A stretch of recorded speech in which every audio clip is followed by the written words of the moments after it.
Listo. Entonces, damos la bienvenida. Ese es el tercero y el penúltimo. Semana que viene cerramos ese primer ciclo de webinarios. Hoy la estructura es como las de los otros encuentros. Empezaremos haciendo la pregunta a nuestras dos personas invitadas. Cada una responderá la pregunta. Después yo hago una pequeña Hay personas hablando con el micrófono abierto para que les pidas que apaguen. No, creo que hay una persona.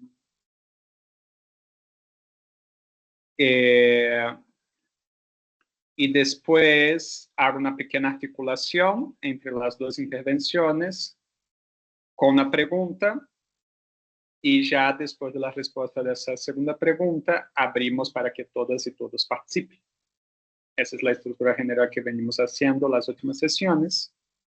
Y hoy estamos con Carla Zamora, que todos los encuentros están siendo alguien de Ecosur con una persona invitada. Quien está por Ecosur es Carla, que es, además de investigadora, se ha dedicado mucho a pensar, por un lado, pensar y construir, por un lado, aspectos de la acción colectiva, y más recientemente se ha dedicado a pensar lo colectivo incluso en otros niveles de redes de complejidad, por ejemplo, al pensar la violencia. Y Alfonso Torres, que se ha dedicado a trabajar aspectos sobre lo popular y la educación popular, entre otras maneras a través de la sistematización de experiencias, pero con muchas otras cositas de por medio. Así que, para no alargarnos más, no sé si Carla quiere empezar, o no sé si quiere empezar Alfonso. Quien prefiera. Disculpa, Joao, antes es que hay otra voz que está interfiriendo. ¿Tú no la oyes?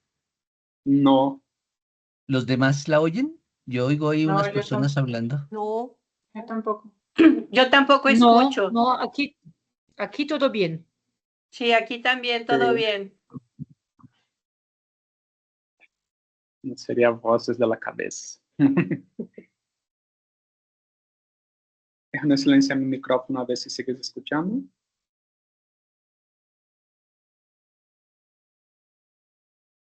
¿Sigues escuchando la voz, Alfonso?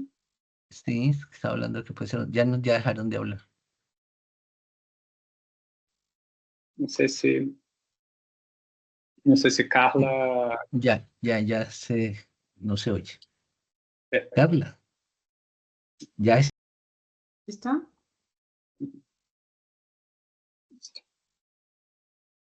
Cuando quieras. Muy bien. Bueno, pues gracias por la invitación. Buenas tardes a todas, a todos. Estoy aterrizando de un viaje a comunidad en Tenejapa, entonces pues llegando aquí corriendo un poco. Y pues con mucho gusto por participar en este espacio. En realidad creo que pues todas las personas que estamos aquí tenemos distintas experiencias en trabajos de investigación, en acompañamientos, en distintos espacios, y me parece que pues podemos aprovechar este espacio para dialogar también, para intercambiar algunos puntos. Yo creo que, bueno, no me considero tener como la voz, de liderazgo en este tema, pero pues compartir quizá el entorno desde donde me he desenvuelto, como ya comentaba Joao, ha estado tanto en la investigación desde las ciencias sociales y ahora en Ecosur con este enfoque más interdisciplinario en distintos temas, sobre todo organizativos y cuestiones de conflicto y violencia. Y bueno, pues ahora también desde hace unos 3 años, acompañando desde la coordinación del posgrado aquí en la unidad de San Cristóbal. Y bueno, pues puedo decir que hay distintos espacios dentro de lo que abarca este tema del compromiso, ¿no? Como sabemos, siempre se alude a un tema de responsabilidad, de responsabilidades compartidas. Y bueno, puede desarrollarse en distintos entornos, tanto en nuestra vida cotidiana, nuestro entorno familiar, individual, en planos de relaciones cercanas, hasta estos espacios laborales, académicos. Y bueno, quizá yo comenzaría por plantear qué tanto se fundamenta el trabajo académico con base en qué tipo de compromiso, ¿no? Porque compromiso lo podemos tener todas las personas. Yo creo que son valores y condiciones inherentes a todas las relaciones sociales. Yo soy socióloga y, bueno, mi enfoque de trabajo siempre ha sido relacional, entonces, pues esto no escapa a esta situación de vínculos entre personas, pero sí cuáles son las magnitudes y desde dónde nos posicionamos en estas relaciones de compromiso. Creo que sería una primera cuestión que quizá podríamos empezar a explorar, a platicar. No sé si vaya un poco por ahí. También yo hago que me orientes un poco hasta dónde podemos ir platicando. Y bueno, pues yo dejaría por ahí en este momento como esta primera fase para discutir. Cam. Gracias, Carla. No sé si Alfonso, ¿cuál es tu respuesta sobre lo que es el compromiso? Hola, compañeras, compañeros. Yo soy Alfonso Torres. Sigo oyendo esa voz. ¿Nadie la oye? Yo, tan curioso. ¿Hay algún problema mío acá de... Oigo una conversación de fondo a gran volumen. Ahorita el Sí. micro de Entonces Joao yo está abierto. soy Alfonso Torres, soy colombiano, me reconozco como educador popular, digamos, en primer lugar, porque buena parte, digamos, de mi vida ha sido ligada a acompañar procesos organizativos, populares, comunitarios, y desde hace también ya varias décadas resulté en este mundo universitario, y entonces he tratado de conjugar esos dos caminos y el de producir, digamos, o hacer investigaciones, digamos, sobre estas temáticas de procesos organizativos, movimientos sociales, donde el tema, donde aparece, digamos, la palabra, la expresión, educación comprometida, eh, sociología del compromiso, trabajo de comprometido, y entonces para mí es clave y quiero de pronto en un primer momento, cuando sea el momento, hacer alguna reflexión de cómo llega a América Latina esa preocupación, esa expresión para nombrar algo que también en otros contextos seguramente tendrá otros nombres, pero un poco cómo llegó eso, y tanto en la educación popular como en la investigación, digamos, social comprometida. Y pues quiero a partir de ahí luego traer eso al presente para mirar eso que nos dice, o si ya nos dice menos, o si hay otras categorías que nos pueden decir más. Eso es. Eso como también como una presentación inicial, yo.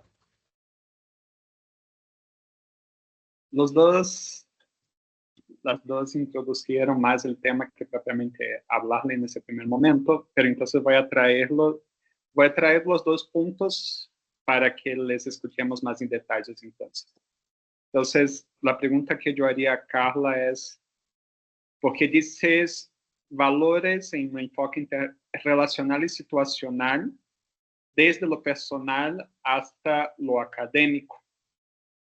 ¿Cuál es para ti la dimensión del compromiso que atraviesa esas múltiples magnitudes del vínculo, ¿no? Lo que podríamos pensar como eje articulador de un vínculo comprometido a nivel personal con un vínculo comprometido a nivel académico. Y para Alfonso, para ya pasar a escuchar los dos, que traiga justamente esa cuestión de, bueno, de dónde viene el compromiso en la historia latinoamericana, cuál es, si es pertinente en el presente, pero esa pertinencia del presente de sobremanera desde lo que la posibilidad de estar medio trotamundos, donde cómo has visto que esa pertinencia en el presente con los distintos sectores con quien has podido escuchar y dialogar, ¿no? Es la pregunta que yo haría a cada una y a cada uno. Entonces, no sé Te voy a pedir el favor que me mandes por el Sí. WhatsApp el vínculo, el link. Me voy a retirar a ver si con eso puedo volver sin ese ruido. Va. Entonces, ¿Estás seguro que no tienes nada abierto en tu compu, verdad? no, nada. Va. Espera un momentico solo para pasar el link. Sí, eso será una operación de 20 segundos. Va. Mientras tanto, vamos, pues, Carla, puedes ir hablando, yo rápido voy y vuelvo. Claro, sí, muchas gracias. Bueno, lo exponía como esta idea primera, porque sociológicamente todas las personas pasamos por distintos momentos de sociabilidad, ¿no? De socialización. Siempre crecemos en los entornos de los núcleos primarios, de los núcleos básicos, que son la familia y las redes más estrechas. Y después continuamos estos procesos de sociabilidad en grupos secundarios, ¿no? Conforme vamos creciendo en las escuelas, en otros niveles, ¿no? Es decir, a lo largo de la vida, todas las personas como seres sociales, pues nos relacionamos a través de distintos vínculos. Esos vínculos están también mediados por cargas valorativas, es decir, por una escala de normas y valores, ¿no? Esto está normado. Me parece que el tema del compromiso es transversal también en esta escala de normas y de valores, ¿no? Lo digo porque para mí representa sí un valor, pero también un deber ser, ¿no? Una forma de actuar en responsabilidad, ¿no? Y eso es algo que se aprende o que aprendemos desde que estamos en estos núcleos primarios, ¿no? Desde la familia. O sea, nos enseñan que tenemos que actuar de tal y tal forma con base, por ejemplo, a cumplir en las cuestiones académicas, ¿no? En la escuela, o sea, si no estudias, etcétera, entonces ahí está tu compromiso primero como hijo, hija, ¿no? En tu entorno familiar, de responder a una responsabilidad, a un papel que tienes en ese espacio y después lo vas trascendiendo. Conforme llegamos a la vida adulta, pues nuestros grupos de sociabilidad son cada vez más amplios, más diversos y también eso nos permite a distintas identidades, ¿no? Quienes nos dedicamos al trabajo de investigación académica, no nos despojamos del todo de estas cargas valorativas o de estos, pues sí, de esta forma en la que crecimos, pero sí aprendemos a trabajar. Bueno, mi punto de vista es que el trabajo de académico conlleva un compromiso también científico, ¿no? De formar, de crear conocimiento. Para mí ese es el alcance del trabajo de investigación, generar conocimiento y bueno, transmitirlo, difundirlo por distintas formas, de distintas maneras. El conocimiento es algo que se crea, ¿no? Que es nuestra forma de acatar este compromiso en el trabajo académico, pero también implica detrás, desde estos otros grupos de sociabilidad, pues nos va implicando otros compromisos que pueden ser más o menos políticos, más o menos, no sé, valorativos, y eso no significa que nuestro trabajo académico esté comprometido, sesgado, ¿no?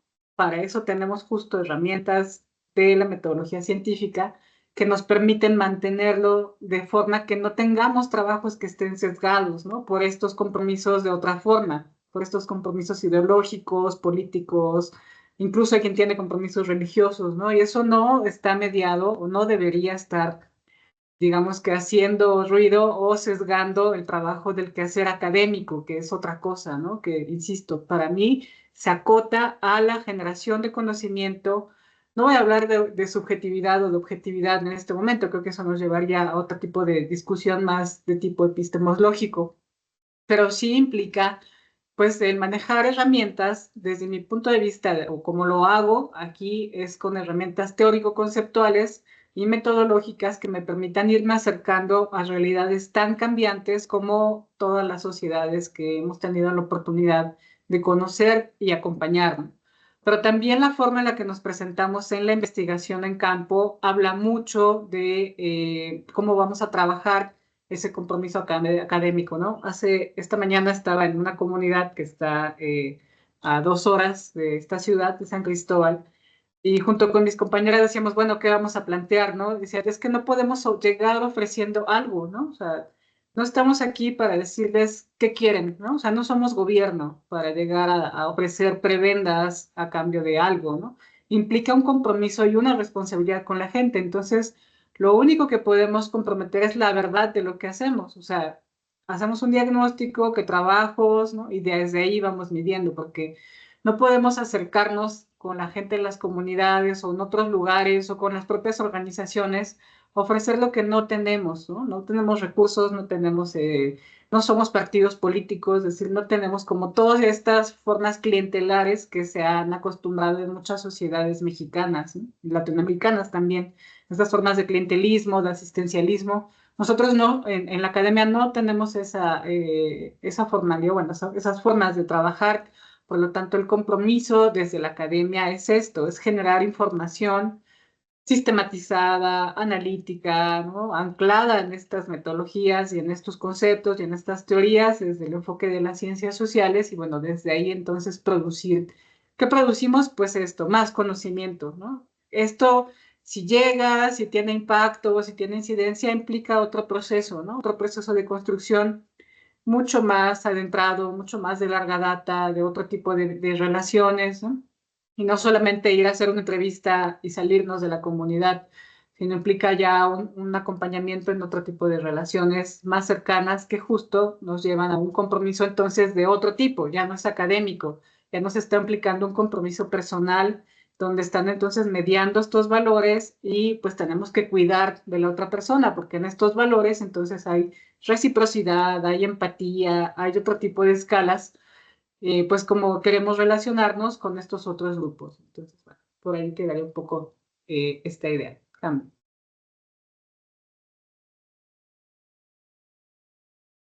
Muchas gracias, Carla. ¿Sigues, ya no escuchas voces, Alfonso? Ah, bien, sí, sí, ya no. Ya me di cuenta era que al pasar al nuevo grupo había quedado abierto como el anterior y ahí no Ah, sé qué pasó, que había como otra, bueno, pero ya eso quedó resuelto, ya no oigo. Ya por lo menos está claro que no era una cuestión de demencia senil que estuviera oyendo otras voces. me alegro. Entonces, a ver, yo, claro, como les decía, digamos, en mi vida activa, digamos, esa noción de compromiso ha estado allí presente, digamos, en varios términos como los que estaba diciendo la colega Carla, pero yo me puse un poco a la invitación que me hizo Joao Gabriel a mirar como un poco cómo era que también había llegado esa expresión, porque ahí sí una cosa clave que todos los que nos están viendo y oyendo es saber que las palabras, los conceptos que usamos, las imágenes que utilizamos, incluso ustedes han dado en llamar muy bien imaginarios que nos gobiernan, pues son construcciones históricas y culturales. Entonces uno en cada contexto naturaliza como las palabras que usan, pero no siempre, digamos, son usadas así. Entonces, incluso me di la tarea hasta mirar en el diccionario que era, digamos, compromiso, del latín, incluso el origen etimológico, dice que no sé qué, que venía del latín compromiso, que significa acuerdo para cumplir con algo, una obligación. Entonces, digamos, es común ver con algunos ejemplos que se daban cuando le dicen los papás a uno, bueno, tiene que cumplir sus compromisos. Ahí está refiriéndose, es que debe uno hacer sus obligaciones, las tareas, todo eso. Pero, digamos, a lo largo del siglo XX fue surgiendo otra manera de entender compromiso en el sentido, digamos, que aquí creo que es el que circula en estos ámbitos de intervención, de interacción, de acompañamiento, que es el de una cierta, digamos, voluntad, una actitud de identificarse, de ir digamos, en relación con las poblaciones, ir más allá y, bueno, construir más cosas. Entonces resulta que, claro, yo me puse a mirar, bueno, cómo es que llega, digamos, porque claro, eso, pues no es natural, ¿no? Y entonces mi hipótesis inicial era, bueno, aparece esa preocupación por el compromiso inicialmente en estas, porque sí, estas discusiones comenzaron por allá en Europa, en Francia, en el siglo XX, digamos, en unas sociedades, digamos, altamente individualizadas donde precisamente lo que prevalecería sería el no compromiso, es decir, cada uno en su proyecto, insensible a los demás. Entonces, curiosamente, claro, yo leyendo, Gabriel y compañeros, el diccionario Paulo Freire, que recoge como categorías, y una categoría que de vez en cuando utilizó Freire fue no tanto compromiso, sino engallamiento, ¿no? ¿Sería engallamiento o engallamiento? ¿Cómo se dice en portugués? Bueno, Engajamento. engallamiento. Pues sí, pues resulta que en tanto en portugués como en francés, que fue donde se empezó a utilizar la expresión, sí había, por lo menos en francés, una distinción entre compromis, que tiene que ver con eso que les decía, una obligación contractual, una tarea, el cumplir un acuerdo, y ese engallamento que en francés era engagement, que era esa, ahí sí como ese ve que incluso como lo dijo Carla, es un poco como entre un valor, una actitud que, digamos, implica cierta, digamos, compenetración, identificación, vocación de hacer cambios con los otros. Y curiosamente, digamos, eso, el debate comenzó en el contexto del existencialismo, pero digamos del existencialismo cristiano. Fue Emmanuel Mounier el que planteó esa categoría como una categoría central que la relación no también con la acción, o sea que digamos, inicialmente surgió, por eso es que creía pertinente decirlo, porque en el fondo de muchos de estos trabajos comunitarios que hacemos hay muchas veces un antecedente religioso, de iglesia, o sea, de las cosas, digamos. Entonces, en ese contexto, casi era una idea de que, digamos, que el cristiano, digamos, casi por naturaleza, pues tenía que superar ese individualismo y, sí, estar, digamos, en una actitud de compromiso con los demás, de engallamiento con los demás, y que eso implicaba una actitud permanente, digamos, de reconocimiento del otro, pero especialmente de acción. Entonces es interesante porque él va a incorporar como estas dos cosas, que el compromiso va ligado a la acción, digamos, acciones consecuentes, pero también que ese compromiso no hay que pensar, lo que es interesante, solo como queda, ¿ves? Aún, digamos, suena mucho como algo individual, personal, sino que, digamos, la palabra compromiso iría siempre de la mano de comunidad. Es decir, que en la medida en que, digamos, es colectivamente que se ejercen, digamos, esos mutuos, digamos, engañamientos, pues eso, digamos, se traduce en la acción. Incluso ya él, en un escrito ya viejito de los años 50, algo, va a decir, uy, este concepto que estoy construyendo de acción y engañamiento es equivalente a lo que en el marxismo se llama praxis. Y entonces digo eso es porque ya en América Latina esa discusión llega en los años 60 precisamente de la mano tanto del cristianismo, por lo menos para el caso allá de Brasil y de Freire y todos estos que estaban allá en el nordeste, pero también, digamos, en el caso de Falsborda, que él, yo se lo pregunté explícitamente en alguna ocasión, ¿qué aportó Camilo Torres Restrepo? Ustedes saben, el sacerdote este que digamos, se comprometió revolucionariamente en la política y terminó, digamos, en una guerrilla, incluso donde murió. ¿Qué le aportó Camilo, que ellos eran grandes amigos y trabajaron juntos en la Facultad de Sociología, a la IAP? Y él me dijo, el compromiso. Entonces me comentaba algo que voy a decirles brevemente. Y es que dice, Camilo trajo una discusión que se estaba dando en Francia. Camilo había estudiado en Lovaina, en Bélgica, pero eso, ustedes saben, eso está ahí pegado, se toma un tren y en una hora ya están. Y esa discusión, curiosamente, bien, ya no la estaban haciendo solamente, digamos, los cristianos, así era, sino también, digamos, los existencialistas, que incluso algunos se volvieron marxistas como Sartre. Y la preocupación, o sea, entonces había como esa transferencia de una cosa que era el compromiso de los cristianos, digamos, con los otros, con los más pobres, tal, a una idea del compromiso de los intelectuales con las luchas sociales del momento.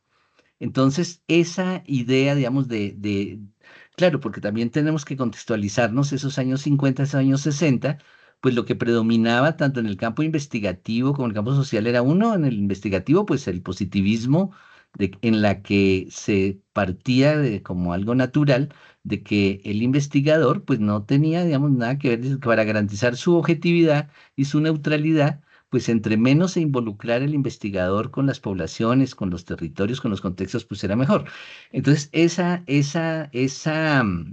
traer ese desafío de que el investigador el intelectual, en el caso de Francia era el intelectual, debía sumarse a, digamos, comprometerse, engallarse con esas luchas, y eso es lo que nos permite ver eso, que muchas fotos que hay de Sartre, del joven Foucault, de muchos de estos cuando eran jovencitos seguidores de Sartre, allí en manifestaciones, en protestas. Entonces, hoy es muy común, por lo menos acá en Colombia, que algunos profesores universitarios, algunas personas visibles intelectualmente, pues también participen de las luchas, ¿verdad?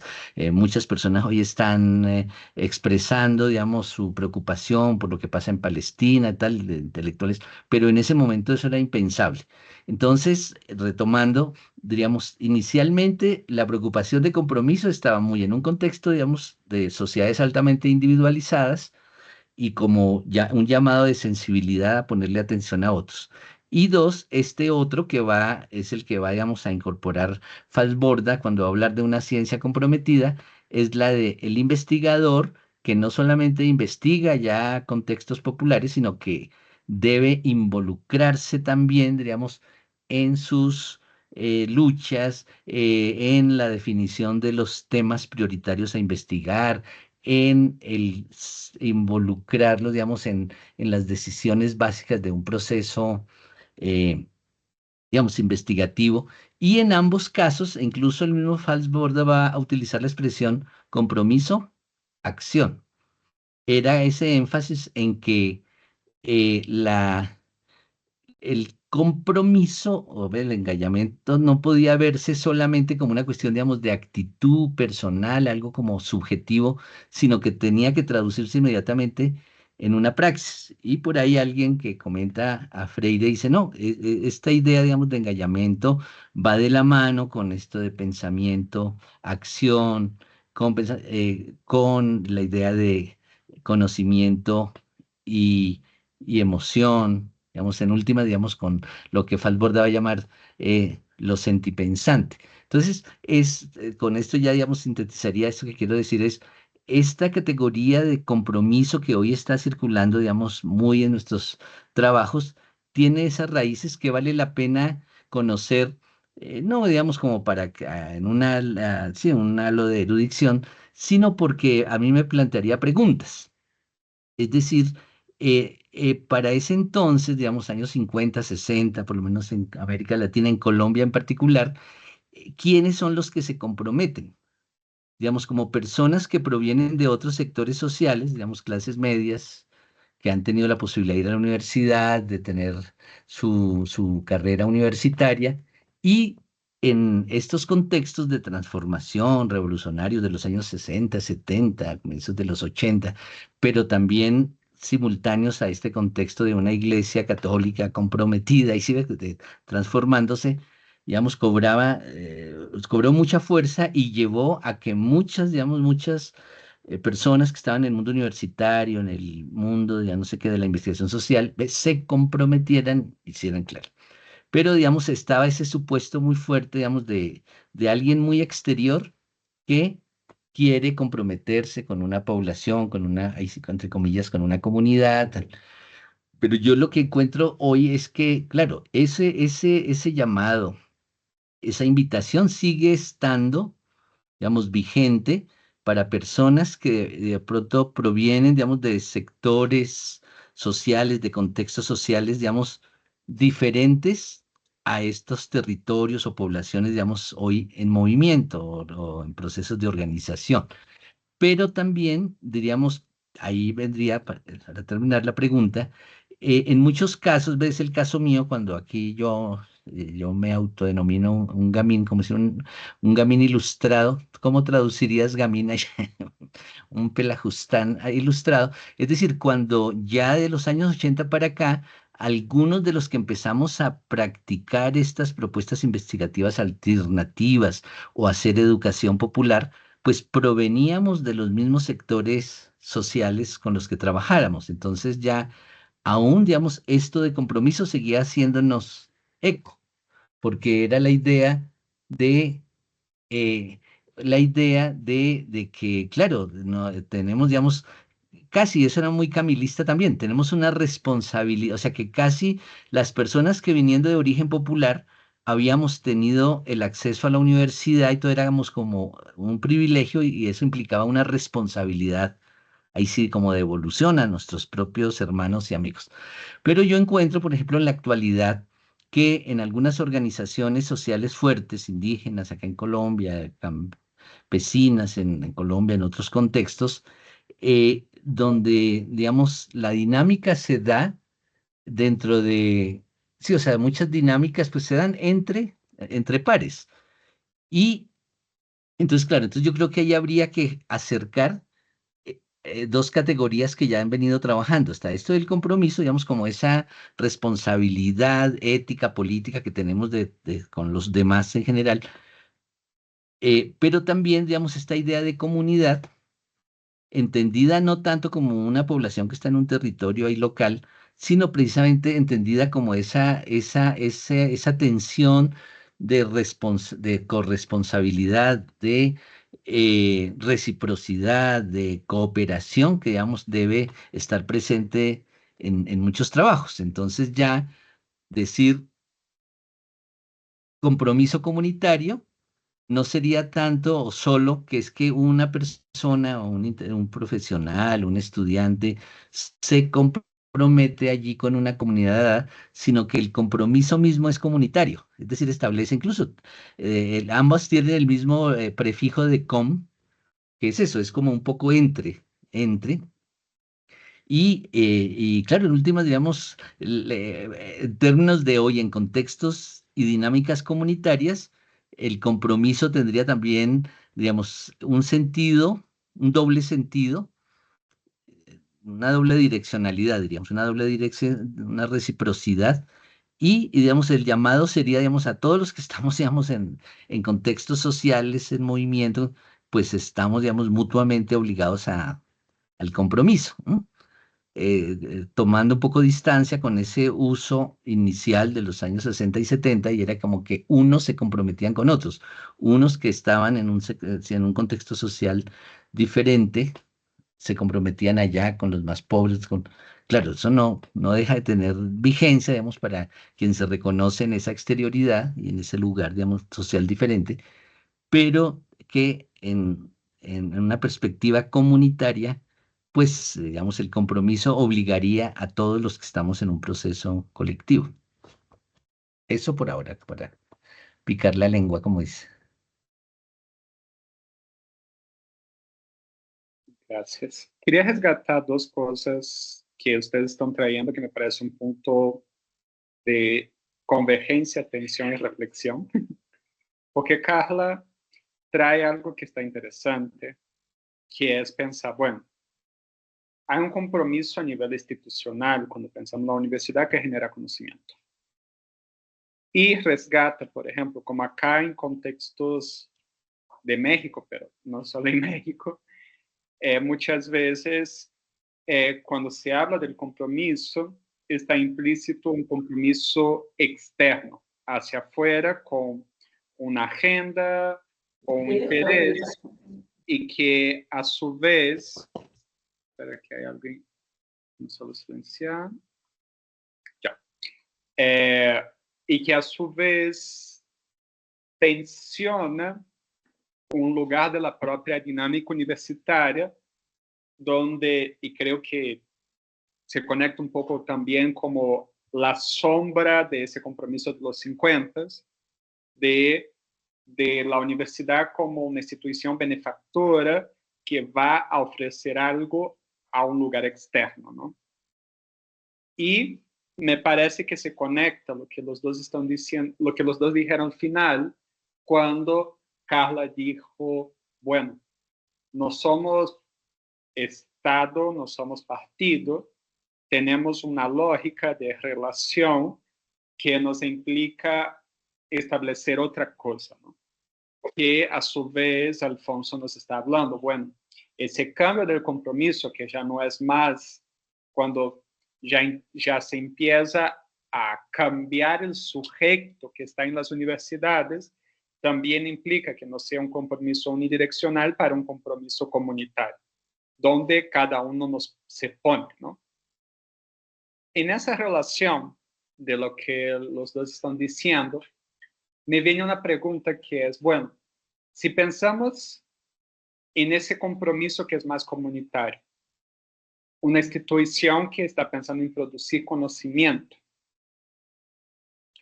¿qué está detrás de esa lógica relacional?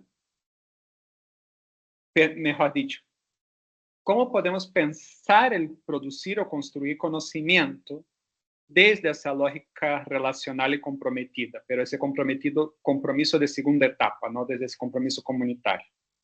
Porque ahí parece que lleva a reflexionar nuestro papel, ¿no? Que no es el benefactor, no es el partido, no es el proselitismo ideológico, no es el Estado que va a hacer servicio social, es otra cosa.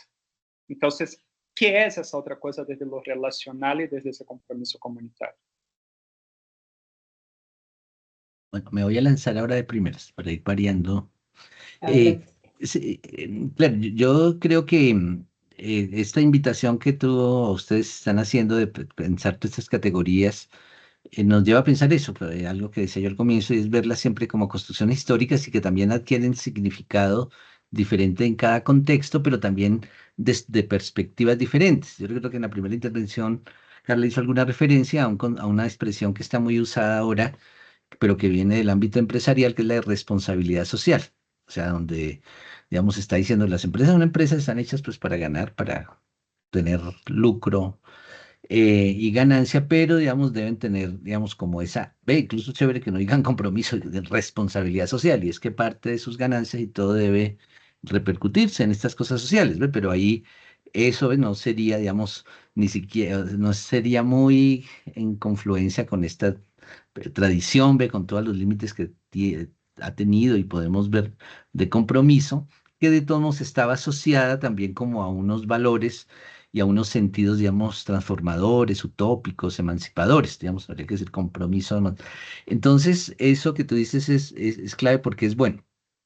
Y retomaría también algo que decía Carla al comienzo de su intervención, y era ver el compromiso también en términos de vínculo, ¿no? Es un tipo de vínculo que establecemos entre las personas que en eso que yo traía a lo largo del siglo XX estuvo muy ligado a que unas personas, especialmente unos sectores sociales o que se reconocían, digamos, como cristianos, como intelectuales, se comprometían allí con otros. Y como lo decía también Gabriel, como que era la luz irradiaba, por algo también el extensionismo de las universidades, que digamos, las universidades eran portadoras ahí de un conocimiento, de una verdad, y lo extendían a los otros. Yo creo que con todo lo que ha pasado en las últimas décadas de los movimientos sociales, de los debates, de las epistemologías del sur, todo es, hoy diríamos como que habría que cambiar, digamos, la perspectiva y un poco afirmar lo que yo decía, o sea, cuando una institución universitaria, un programa en particular, una carrera, un curso, como dirían en Brasil, una práctica profesional, bueno, cualquier instancia, digamos, de una universidad decide, digamos, elaborar o construir, lo ideal sería, ya en términos de lo que estaría planeando, construir un proyecto en un territorio específico con una población que puede ser, autorreconocerse como una comunidad indígena o campesina, o puede ser un sector de la población. Vamos a trabajar con la población trans de esta ciudad, vamos a trabajar con los jóvenes. Entonces, cómo, digamos, desde un comienzo reconocer que esa interacción va a generar, diríamos, beneficios mutuos, porque las universidades se pierden mucho de aprender de la gente porque van en esa actitud. Igual, eso traducido a un programa a cada uno de nosotras y nosotros como personas de la universidad es que, ay, que vamos a ayudar, vamos a llevarle, vamos a, como que si fuera en una sola dirección. Si ya se cambia la actitud, digamos, de entrada y también, digamos, la gente se va empoderando, pues como que ya se puede decir, bueno, en este proyecto vamos a beneficiarnos mutuamente, explícitamente, no tanto beneficio económico, que ahí pues, la gente sí es muy precavida en eso. Dicen, ustedes con ese proyecto están ganando, están no sé cuánto, en cambio nosotros se nos llevan las cosas, ¿no? Bueno, entonces creo que habría que pensar y estaría mucho por hacer, tanto en el establecimiento de proyectos, de pactos, bueno, que ahí estaría esa noción restringida de compromiso, un pacto, un acuerdo, está bien. Pero para que funcione esta otra noción de compromiso, más como engallamento, pues sí se requiere, digamos, que una actitud mutua de ida y vuelta, de que ambos van a aprender, ambos van a aportar. Y eso es lo que yo, digamos, esbozo acá, digamos, muy recientemente para preparando esto, de lo que implicaría una idea de compromiso comunitario, proyección social comunitaria. Es decir, que lo comunitario no solamente se ha referido a que trabajamos con unas comunidades imaginadas o reales, sino que el proceso, el proyecto mismo genera comunidad y entonces y genera compromiso comunitario. Eso por ahora. Profesora Carla, paso la Gracias, palabra. Alfonso. Muchas gracias. Me parece que han habido muchas claves en esto que has comentado. Eh, Recapitulo un poco. Bueno, siempre suelo ponerme dos cachuchas, ¿no? Tengo, bueno, tengo más, ¿no? Tengo tres cachuchas, la de coordinadora de posgrado, la de investigadora y la de asociada de una organización aquí en Chiapas que es de las más antiguas de la ciudad, donde tengo la fortuna de acompañar en el Consejo de Socios y Socias. Y bueno, es cuando te escucho, Alfonso, hablar sobre compromiso comunitario, pienso en esa organización, ¿no? De tantos años, de más de 50 años aquí acompañando comunidades y que no ha sido nada sencillo, ¿no? En principio porque pues sabemos que todas espacio social es dinámico, ¿no? Entonces es cambiante todo el tiempo, hay conflictos, hay rupturas, hay desenlaces, ¿no? Y eso a veces obstaculiza un poco esta idea de lo comunitario, ¿no? Que es cierto lo que comentabas, Alfonso, sobre esta formación que viene pues de una escuela, de una tradición también de hace tiempo, y que algunas personas hemos tenido el privilegio también de ser, digamos, herederos, ¿no? De esas tradiciones a través de estos esquemas, ¿no? Que no es el esquema de la academia, tengo que decir, ¿no? No tiene que ver con el trabajo académico. ¿Por qué no? Porque a veces en este espacio de lo académico, ¿no? Aquí me cambió la cachucha, es que pues lo cierto es que se ha criticado mucho esta forma de extractivismo académico. Es decir, que vamos a la comunidad, sacamos la entrevista, sacamos las fotos de la gente y nunca nos volvemos a aparecer, ¿no? En ese sentido, aquí he escuchado muchos proyectos de estudiantes que siempre dicen, quiero hacer investigación, acción participativa, ¿no? Igual, qué bien, es muy buena la intención. ¿Cómo lo vas a hacer? Este es mi proyecto, ¿no? Entonces digo, esa no es investigación, acción participativa. O sea, para que sea investigación, acción participativa, la gente tiene que decirte qué vas a estudiar, ¿no? No tú llegar con tu propuesta. El que tengamos algunas herramientas cualitativas, como la entrevista, la observación, etcétera, ¿no? Que nos implica lo que en la academia llamamos el rapport, ¿no? O hacer este vínculo de confianza para entrar no significa que estemos en la misma posición o que eso sea en sí mismo investigación, acción participativa, por muy bien intencionada que sea esa investigación. Desde mi punto de vista, necesitamos sostenibilidad de las relaciones, permanencia en los espacios, no solo es ir un rato, 3 meses, salimos, entramos, ¿no? Porque en ese caso lo que estamos haciendo es generar conocimiento, ¿no? Y ahí hay que ser muy cuidadosas de no estar haciendo extractivismo académico, ¿no? De solo llevarnos los datos, la información utilizaria y ya, ¿no? O sea, publicamos las tesis, publicamos los artículos y seguimos nuestro camino, porque bueno, eso es parte del trabajo que hacemos aquí, nos pagan por eso, ¿no? O sea, nuestra productividad se mide en artículos publicados, en libros, ¿no? En capítulos de libro, en estudiantes acompañados, pero a pesar de que la política pública ahora en ciencia y tecnología desde el sexenio pasado está intentando de que haya incidencia social, creo que es todavía, desde mi punto de vista muy personal, me parece que es muy temprano todavía para poder estimar si realmente el alcance de una investigación puede tener tal efecto. Ojalá que sí, ¿no? Creo que esa es la intención, ese es el sueño, ¿no? Ese es el deber ser, que algo positivo tenga incidencia, cambie con el trabajo que estamos haciendo. Pero insisto, desde mi punto de vista tiene que ver desde con sostenibilidad del trabajo y permanencia con la gente, en y con la gente, ¿no? O sea, no podemos solo ir y volver a casa, ¿no? Como hicimos hoy, por ejemplo, salimos a las 7 de la mañana, regresamos a las 3 de la tarde, ¿dónde está la permanencia, no? O sea, no hubo ahí un trabajo de continuidad, tenemos que volver, tenemos que quedarnos, tenemos que trabajar un rato con la gente para que de verdad empiece medio a caminar algo, un proyecto que trascienda la temporalidad de los proyectos, ¿no? Porque además aquí en Chiapas mucha gente está acostumbrada a esto de qué proyecto traes, qué me vas a dar, ¿no? Y no, o sea, así ha sido históricamente, no es culpa de nadie, es que así se ha ido acostumbrando con todo lo que comentaba al principio, con estas dinámicas de partidos y demás, ¿no? Que son muy utilitarias. Entonces, cuando llegamos desde el ámbito académico es igual, pero no es así cuando, cambio la cachucha, ¿no? Llegamos con la organización, con las comunidades que se han acompañado a lo largo de 50 años de trabajo y que están trabajando en procesos de autonomía, ¿no? Esto, autonomía indígena, que llevan muchos años, que incluso generó el levantamiento armado del EZLN en 94, ¿no? Esa gente no te va a decir qué me vas a dar, ¿no?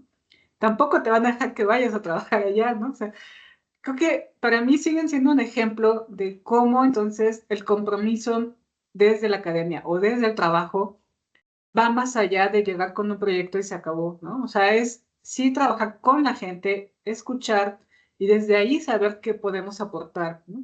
Es como, un poco decía Alfonso, es como una cosa más empresarial, ¿no? El de ganar, ganar. No, a mí no me gusta eso porque es como muy, no sé, me suena raro, ¿no? Como muy neoliberal, pero sí, ¿no? En final es así, o sea, creo que más que ganar, ganar es reciprocidad, ¿no? ¿Cuál va a ser este acuerdo de reciprocidad? Insisto que estamos en relaciones y desde esa reciprocidad, ¿cómo vamos a cooperar y cómo nos vamos a acompañar? Pues en todos los diversos caminos que venimos de mundos distintos, además, ¿no? Porque en algún momento les comentaba a mis compañeros de grupo académico, es que vamos a la comunidad y regresamos a la comunidad de nuestra casita, ¿no? Cuando tenemos agua, luz, todo resuelto, no nos quedamos en la comunidad a ir a la letrina a medianoche que esté en medio del cafetal, ¿no? O sea, no, vamos y volvemos. Entonces, vamos de distintos espacios sociales y desde ahí creo que el reto es cómo hacemos estos vínculos de reciprocidad sin caer en el asistencialismo, sin caer en relaciones que sigan fomentando dependencia, ¿no? Y no por el estatus que tenemos, porque estamos en un espacio privilegiado donde tenemos un salario, donde tenemos todas estas ventajas, pues tenemos y poder también, ¿no? Entonces, desde esa relación de poder, ¿cómo vamos a tratar de construir esta reciprocidad?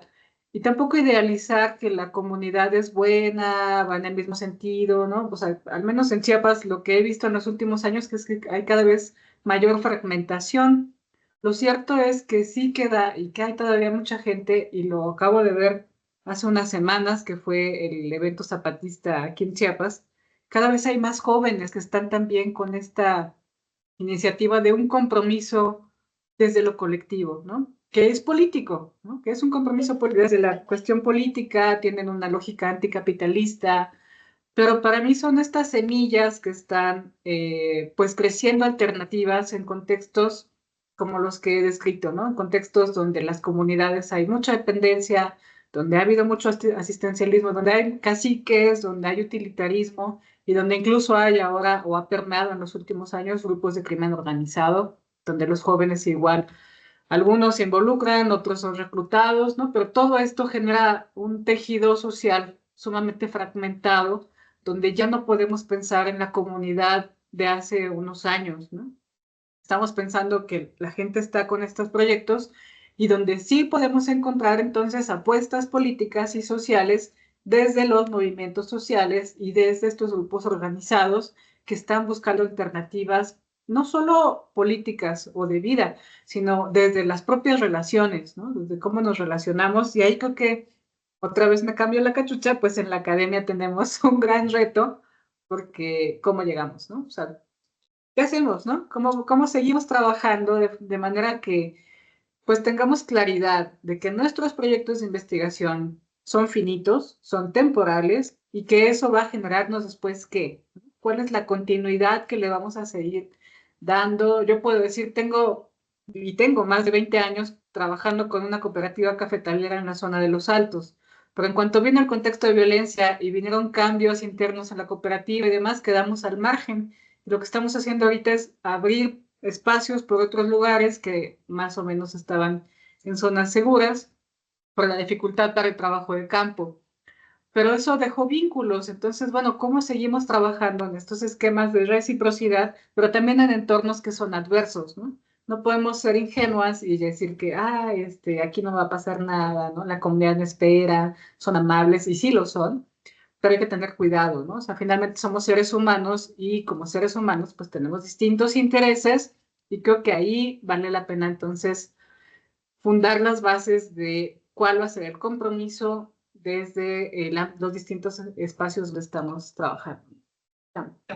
Yo en el mismo sentido, digamos, retomaría para complementar que ya no habría que pensar, digamos, el compromiso solo en términos como individuales y personales, que eso sigue pesando mucho, ya que estamos en imaginarios y donde pesa, digamos, muchos venimos tan de procesos cristianos y todo, pero digamos como que pesa ese cristianismo tradicional, de cada uno salva su alma ayudando al prójimo, sino de un compromiso orgánico, que es lo que creo que ya ustedes allá tienen mucho que enseñarnos, bueno, acá también, y es digamos, ese compromiso es más, como tú dices, permanente, duradero, eficaz, en la medida en que es orgánico. ¿En qué sentido? En que ya no es ni que desde el lado de los otros, digamos, sea una asociación civil, sea una universidad, sea algo, es una cosa ya de alguien que se compromete solo, sino es eso, que este colectivo, esta organización que tiene unos propósitos, unos fines, ¿ves? Seguramente unos referentes, digamos, ideológicos, críticos, transformadores, y eso es más eficaz cuando uno busca la interlocución con colectivos o, digamos, con comunidades organizadas, o que si no lo están, parte de esa interacción, parte del compromiso sea ayudar a que se organicen, que son procesos largos, ¿no? Pues como lo que hizo ahí Monseñor Ruiz durante cuántos años, 40 años. Claro, es decir, ¿por qué? Porque es crear un interlocutor. Eso que yo digo, para que se dé esa reciprocidad en el compromiso, pues es cuando son dos actores organizados, porque como tú decías, de todos modos, esas relaciones de poder están ahí. Entonces, que no, que es que llegó la UNAM a esta comunidad, pues ya solo decir UNAM es una cosa gigante, como llegó el Estado, llegó un carro tanque. O sea, ya eso, por más que se sonríe, se vaya con una florecita, pues ya es una institución, con una cosa. Entonces, cuando se han generado, o se ha contribuido a generar procesos organizativos, más fuertes, ve, con todos sus problemas, con todo lo que hay, pues esos compromisos, ve, ahí sí los dos sentidos, tanto esos compromisos entendidos como acuerdos, pactas, obligaciones, pueden andar mejor, pero también esos otros compromisos en sentidos ético, de voluntad, pues también están respaldados y se alimentan colectivamente, porque uno estaba permanentemente con los otros compañeros, digamos, no, mire, compañero, sí, mire, ruede la palabra, bueno, lo que sea. Entonces sí, yo creo que a todas estas palabras que nos está convocando aquí yo, Gabriel, pues implican siempre, digamos, retomar lo que han venido siendo, pero también ayudar a reconstruirlos en estos sentidos. Sí, porque si no, cualquier persona dice compromiso y se puede pensar que todos estamos pensando lo mismo. Entonces puede haber alguien también que dice un compromiso de que soy una persona que voy a ayudar a una comunidad, como dices, paternalistamente un día, o una cuestión sacrificial de no, voy allá, eso igual, entonces si la gente no come, yo no como, o sea, el otro, pero que sin que sea una cosa de construcción colectiva, de metas de transformación.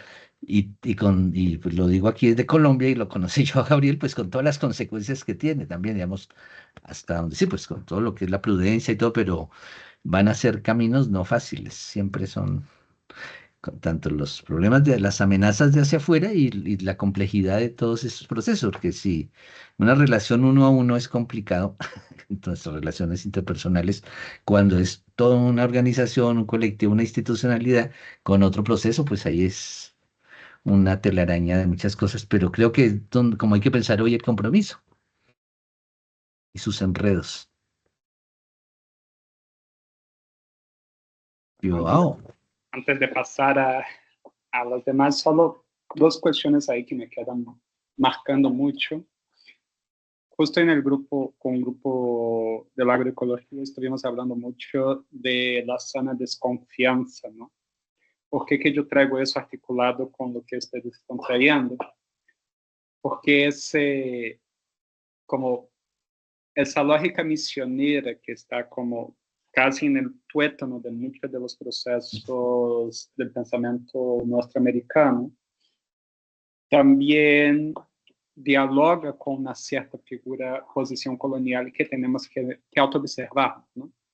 Que Eduardo Said lo describió muy bien, ¿no? Como cuando hablaba del orientalismo, dejaba muy claro que la construcción del otro no es solamente una construcción negativa, pero también la idealizada, sin contradicciones, pura, ¿no? Entonces, principalmente cuando hablaba de India, hablaba, bueno, los británicos chingaron India totalmente, pero al mismo tiempo hablaban de, ay, pero los hindús, pero tienen un nivel de capacidad espiritual que ninguno de nosotros, pobres europeos, vamos a ser capaz de tenerlo, ¿no? Entonces, ese juego también de cómo tomar cómo esa relacionalidad y mutualidad que está proponiendo tanto Alfonso como Carla, también nos pasa en no caer en el extractivismo buena onda de, bueno, no se hace comunidad, pero voy a aprender de ustedes porque ustedes son quien sabe hacer y tal. Como no caímos también, porque hay muchas trampas que se van construyendo también argumentativamente y cada vez siento que hace un par de años era más fácil el discurso amigos-enemigos, ¿no? Porque se veía el discurso violento, duro, que atacaba desde un lugar muy claro y todos los que estábamos en contra de eso éramos aliados, de aliados y aliadas.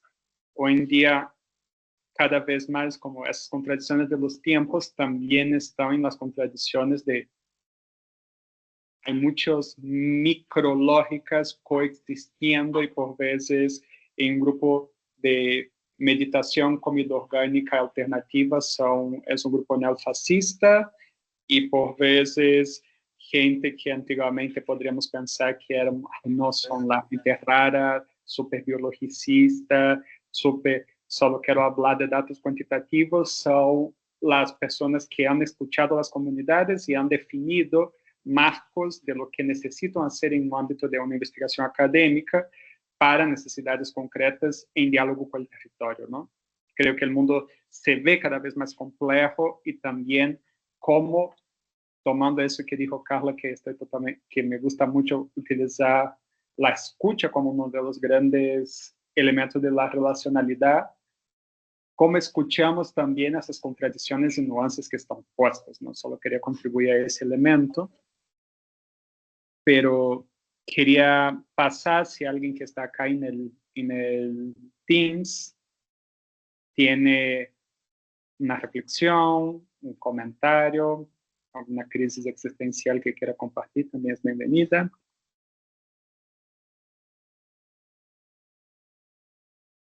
Entonces, si alguien quiere comentar, quiere decir algo, quiere traer algo. Se sintieron interpelados, sí. Sí.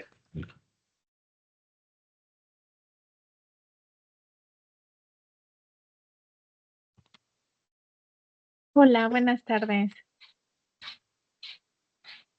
Me gustaría saber, por ejemplo, qué pasa, digamos, como cuando hay un tercero en esto que mencionaban del extractivismo académico, ¿no? Y el compromiso en diversas organizaciones de la sociedad civil donde he trabajado, en específico con personas en contextos de movilidad humana, suelen llegar personas que están haciendo su trabajo de tesis y solo es como, necesito 10 personas con estas características.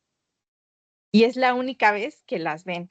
Entonces nosotros pues seguimos las órdenes también pues de de quién hace esos pactos, ¿no? Nada más llegan y nos dicen 10 personas con estas características y luego nunca volvemos a ver, nunca nadie ha regresado, todos justo hacen el compromiso al menos de hacernos llegar su tesis, ¿no? O de aparecer en los agradecimientos, pero nunca nadie nos ha dicho nada. Entonces, por ejemplo, ahí como son personas que están en una situación pues muy vulnerable, claro.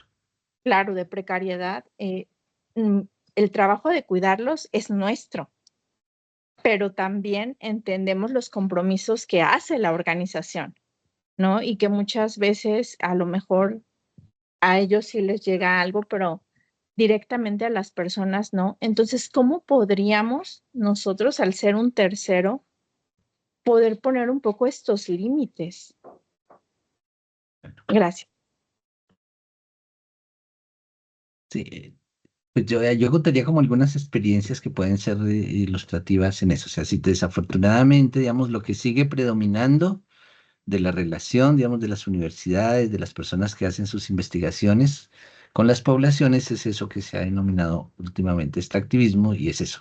Pero que la gente, sin utilizar esa palabra, siempre va a decir, es que aquí vienen las universidades, nos preguntan, se llevan, nunca vuelve. Eso, digamos, la gente no necesita leer a Boaventura o a las compañeras de personales para saber que eso es. Más sin embargo, no es lo mismo cuando están poco organizados que cuando están organizados. Entonces, por ejemplo, un proceso que yo acompaño, o sea, ellos tienen su propia autonomía y dinámica y yo de vez en cuando voy y otras personas que se llama Convivamos en Medellín, es un proceso organizativo popular. Entonces ellos son más o menos, digamos, tiene tal, digamos, más o menos fortaleza que ellos invitaron a las universidades que hacían eventualmente presencia. Es decir, bueno, en una reunión, yo estuve ahí acompañándonos y era, bueno, estableciendo ahí sí compromisos claros de lo que, es decir, que había que voltear la cosa, es decir, es la organización la que define qué necesidades tiene en este momento y por tanto qué le pide a cada universidad. Entonces, mira, ahorita queremos fortalecer el área de comunicación, entonces le pedimos sí, a esta Universidad de Antioquia que tiene una facultad de comunicación, unos practicantes que nos van a servir en esto. Y si ese trabajo también les va a servir para graduarse, para la práctica, para la estancia, lo que sea, bien, eso también lo he encontrado en lo de saber Gabriel, Joao también, con el MST, bueno, que digamos en buena medida, digamos, en algunos contextos, por lo menos allá en el sur, los que ponen la condición de qué es lo que se va a hacer es eso. Acá, bueno, recientemente estuve también con unos maestros indígenas de una zona así muy organizada, que sería un equivalente a Oaxaca o a Chiapas, que aquí es Cauca. Igual, entonces ellos tienen muy claro, dicen, nosotros aquí sabemos lo que queremos. Aquí ustedes no nos vengan a decir qué es lo que debemos querer. Lo tenemos claro que queremos y en eso que queremos de ustedes esperamos esto o esto no, tal, tal. Claro, no es lo mismo cuando alguien ve una universidad, una institución, una persona va a una población no organizada, que voy a tener unas personas que están habitantes de la calle o con eso, entre más precariedad, unos migrantes que están, y claro, al no haberse constituido también como un sujeto de poder, pues desafortunadamente son vulnerables no solamente a lo económico, a la represión, a la violencia, sino vulnerables a las universidades. Entonces, entre menos organizada la gente es, entonces yo sí creo eso que insistía, que algo que puede uno contribuir es en cada caso también ayudar a leer cómo está, digamos, de organizada o no esa población, esa comunidad, y en la medida que pueda, todos los proyectos deben tener ese componente, que en otras épocas pueden ser de empoderamiento, de afirmar poder popular. Bueno, en cada momento lo llamamos de manera diferente, pero es eso, o sea, porque diríamos, si hay una convicción en estas perspectivas, digamos, seguramente en las que Carla y yo venimos, es eso, si no, si estos sectores populares no se fortalecen, pues todos estos discursos cosas quedan en el aire. Entonces, así sea el proyecto de que vamos a hacer comida comunitaria, lo que sea, cualquier proyecto siempre debe tener unos objetivos ahí presentes, que es fortalecer comunidad, o sea, fortalecer el tejido social, que algunas veces está más debilitado y podemos ser útiles ahí, en otros ya es muy fuerte y más bien, bueno, el tejido asociativo, ¿en qué medida de estar allí en una interacción durante 3, 4 años, 5 años o más, en qué medida eso va Y de verdad, y eso sí es de verdad muy interesante, ¿verdad? Yo admiro, digamos, como lo que hubo allí en la diócesis, bueno, ojalá es todavía, pero también acá también, incluso curitas no necesariamente muy progresistas, pero que están allí. Aquí hay no sé si Joao alguna vez fue a Santander, en la diócesis de San Gil y Socorro. Sí, entonces allí hubo un periodo que llamaba CEPAS, era algo así, pastoral social. Digamos, comenzó en el 70 y algo, y 10 años después habían 15 nuevas organizaciones de mujeres, de los que cultivaban fiques, los cafeteros. Entonces uno dice, qué interesante. O sea, se pueden ir ellos y queda ese proceso organizativo. Entonces yo sí insisto que eso suena medio clásico, pero que tal vez sea por eso, pues que sí, una condición que hace que esos extractivismos y todo sean menos posibles es cuando la gente está más organizada y también, digamos, más educada políticamente, o sea, en el sentido de que todas estas cosas se conversen y todo. Y termino con una experiencia reciente que no es necesariamente consecuente, pero eh, ahora, como estamos en el 100 años del nacimiento de Falsborda, estamos impulsando muchas cosas de relación, bueno, en relación a la figura, y Falsborda, sus primeros trabajos investigativos e incluso organizativos fueron en una zona campesina cercana acá, a 2 horas. Acá esta zona andina ha tenido, digamos, pocas, digamos, no, a diferencia de otras regiones de grandes movimientos campesinos, aquí predomina el minifundio, la desconfianza, tal, y a él mismo le tocó sufrir mucho y en sus escritos decía, no, la dificultad para que se organicen, tal. Y entonces, cuando hay esa debilidad organizativa, prevalecen, como decía Carla, esos vínculos clientelistas, asistencialistas, y claro, fuimos a una reunión en enero con ellos y también estaban de otras universidades. Y claro, yo lo primero que dijeron fue, miren, aquí ya estamos cansados de las universidades porque vienen, y claro, porque todo está en función de que para el aniversario hacer algo con ellos. Entonces, claro, nosotros con los otros colegas de la universidad, que se supone que somos educadores populares, dijimos, no, pues tenemos que, digamos, hacer las cosas bien. ¿Cómo? Entonces, claro, entonces ya ofrecimos, bueno, vamos a estar aquí por lo menos tantos años, vamos a hacer estos proyectos. Entonces ellos querían, por ejemplo, no es que queremos que en las escuelas pase esto, o que queremos hacer un diplomado, un curso de formación de dirigentes comunales, aquí lo llaman así, como, entonces, bueno, vamos a estar allí. Entonces, claro, ahora vamos, ve, incluso yo no tengo ni hora, ya lo sabe, yo incluso estoy recién jubilado, ni siquiera tengo vínculo laboral, pero estamos yendo allá cada 15 días, nos quedamos el fin de semana, porque claro, decimos, o sea, no podemos construir nada con ellos, sino, claro, porque ellos, incluso lo que habían mandado la razón cuando supieron que íbamos a ir era, miren, necesitamos unos muebles para una biblioteca, entonces como que los recibimos y nos llegamos con muebles. Pues no, llegamos sin muebles, sino a decir, nosotros no, lo que podemos dar no es dinero ni eso. Pero ellos tenían una expectativa clientelista. Entonces fue conversando y todo, y podemos decir por lo menos en estos 4 meses hemos recuperado, en el caso mío yo había estado otro tiempo antes, y digamos como institución, la confianza.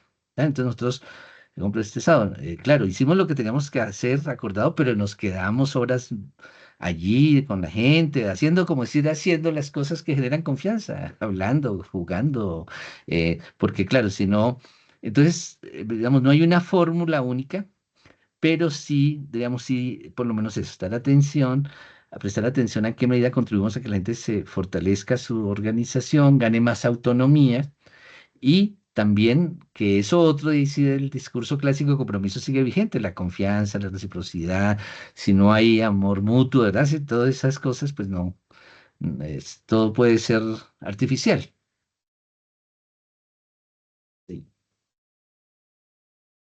Gracias, yo comparto lo que dice Alfonso y agregaría, bueno, eh, es importantísimo, ¿no? Tener este vínculo, ¿no? Esta relación que se teje. No, de lo contrario, pues seguimos reproduciendo la misma forma de estar utilizando a la gente para llevarnos la información. Tiene lo que comenta Excel, lo he visto en muchas organizaciones aquí en Chiapas, ¿no? Se supone que en el posgrado en Ecosur, antes de que salgan las y los estudiantes, una vez que se aprueba su protocolo de investigación, se pasa a un comité de ética, se firman cartas, hay documentos, ¿no? Hay una serie de criterios que institucionalmente estarían cuidando que no haya abusos, que no se estén utilizando, en este caso, que pone celo a las organizaciones o a la gente, ¿no? Es decir, se trata de cuidar de manera institucional. En la realidad es que pues, se queda en un papel, ¿no? O sea, se queda en un papel que se les da en un protocolo y no siempre las y los estudiantes tienen la mala intención. A veces es inexperiencia, a veces creen que, pues, que así es una forma de trabajar, depende también cómo les estén acompañando, o sea, son muchas cosas, ¿no? Yo no diría que necesariamente son personas malintencionadas que van a robarse la información, pero lo cierto es que sí, tampoco es cierto, muchas veces no se regresa, y ni siquiera la tesis o la tesis se les da así impresa y ahí queda como un papel más, ¿no? Este, hace poco visitaba a una familia con quien estuve mi tesis de doctorado y vi como 20 tesis, ¿no? Empolvadas así en lo alto de su librero, entre esas la mía, ¿no? Ahí está el compromiso, ¿no? O sea, sí, pero ¿qué, no? ¿Qué con eso, con devolver la tesis? ¿Qué con ponerles en el agradecimiento? Si realmente no estamos cuidando la relación, ¿no? Me parece que es lo central. Y del otro lado, en la organización donde colaboro, en mis ratos libres, ¿no?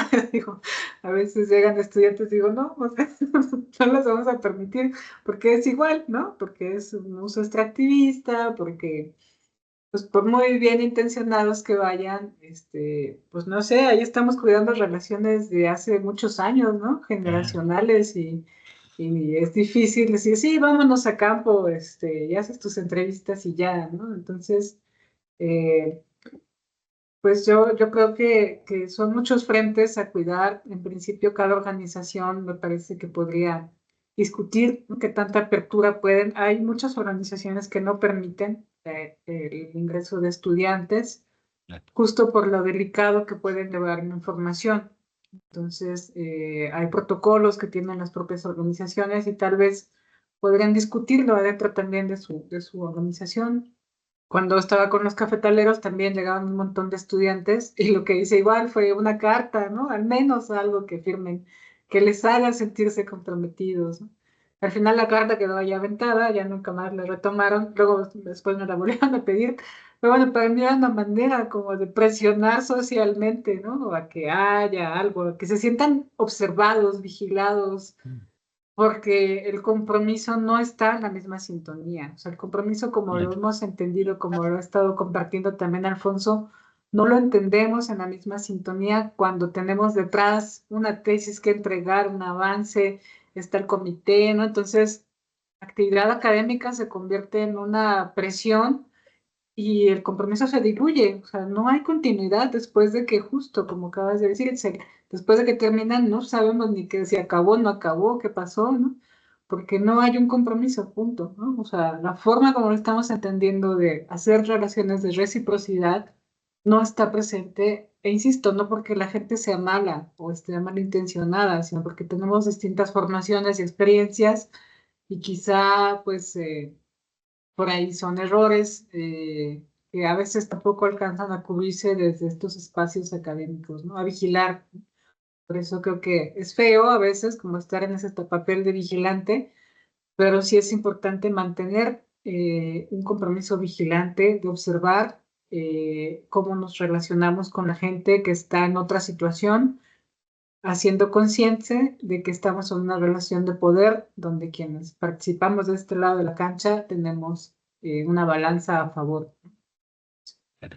Y creo que, digamos, ahí nos toca, en la medida que podamos, generar muchos cambios dentro de las universidades, porque, digamos, en términos generales, con los esquemas, digamos, curriculares y el modo de entender muchas cosas, ya eso va en contravía de lo que estamos charlando. Es decir, por ejemplo, hemos dicho, bueno, lo ideal de un compromiso mutuo entre universidades y poblaciones, comunidades, es más, digamos, orgánica. Entonces, no está, porque claro, ¿qué es lo que sigue pasando? Incluso ahorita hay de los que estamos siendo ahí hecho contacto de preocupado con unos que ya nos hemos comprometido y no sé qué, pues primero yo allá con las organizaciones de una cosa de ese curso comunal, pero el profesor que fue con los estudiantes es como cada uno que quiere investigar, entonces no, yo quiero, entonces una compañera feminista en toda su legitimidad, yo lo que quiero mirar es las relaciones de poder de las mujeres, tal cosa, el otro yo quiero mirar la subjetividad trans, no sé, entonces puede que sean temas muy bonitos para el mundo académico, pero puede que sí o puede que no sean pertinentes para allá. Entonces lo que implicaría es decir, bueno, si esta universidad, esta facultad, este programa va a tener una presencia continua durante 4 o 5 años con una población, lo primero es, si es organizada mejor, ¿qué es lo que necesita? Es decir, porque esa pregunta casi nunca se hace. Uno está desde la universidad es pensando qué va a llevar, o mi problema, o voy a llevar a Foucault allá a pasear a Ocosingo, no sé cuánto, y no es, vamos a Ocosingo a ver la gente qué es lo que quiere, y después miramos si Foucault sirve, si no sirve, pues lo dejamos allá en París, pero si sirve, pues lo traemos a pasear acá, pero en la medida en que esté ayudando a responder preguntas, o igual que metodología. Entonces, eso, entonces yo diría eso, esos compromisos de ahí sí, digamos, institucionales que implican, bueno, en 3 años vamos a hacer esto. Entonces, eso hace que ya el trabajo de grado de cada estudiante está en función de ese proyecto. Y decir, bien, a estos primeros les tocó, por ejemplo, esta chica que estamos haciendo una exploración, una caracterización, pero claro, ya trabajando porque la gente va a decir, bueno, pero ya trabajando en lo que la gente espera. Ustedes son educadoras infantiles, vengan, nos ayudan acá. Claro, entonces siempre toca estar haciendo lo que la gente quiere y en el proyecto, pues avanzando, que ya el nuevo grupo que llegó al año, miren, su trabajo de grado ya es formular tal propuesta, ven, que los otros, miren, su trabajo de grado ya es, pero sí, habría que romper con esa cosa de que es que cada uno va con su proyectico chiquito, que así le deje la tesis a la gente en su casa, de nada sirve. Solo le sirvió para graduarse, para titularse, pero que así le deje uno la tesis a las personas, pues no, ahí, y sí, o sea, y estar, digamos, mutuamente educándonos porque en algunos casos, de cuando la comunidad es poco organizada, esas lógicas que predominan, clientelistas, paternalistas, asistencialistas, van a seguir siendo las que dominan la relación. Y entonces, sí, que es lo que pasa, la gente termina haciendo eso, ay, que voy, para que la gente esté feliz, le llevé unos zapaticos, le llevé una, claro que está bien dentro de la caridad cristiana y todo que se haga como una cosa espontánea, pero que no se crea que es que eso es lo que garantiza, sí, que, ay, la gente, señora, está muy agradecida conmigo, eso es lo que dicen acá, ay, es que está muy agradecida porque le llevé tal cosa.